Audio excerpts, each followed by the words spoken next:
तो महालक्ष्मी मंदिराच्या पूर्वेकडील राम मंदिरात श्रीकृष्ण स्वामींच्या दर्शनासाठी त्वरित परत आला.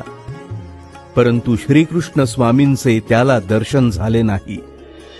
त्याला अतिशय दुःख झाले. त्यानं तिथंच मुक्काम केला. श्रीकृष्ण देवांचा शोध घेतला, परंतु सर्व व्यर्थ. काही दिवसांनी त्याला श्रीकृष्ण देवांनी दृष्टांतात सांगितले, माझ्या आज्ञेप्रमाणे घरी जा आणि सुखाने संसार कर. माझे स्मरण कर, तुझे कल्याण होईल. दृष्टांतातील या आज्ञेप्रमाणे तो ब्राह्मण आपल्या गावी परत गेला.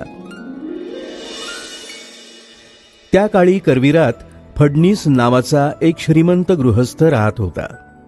बायको, मुले, धनधान्य, समृद्धी यानं त्याचा संसार श्रीमंत होता. परंतु संसारात त्याचे मन रमत नव्हते.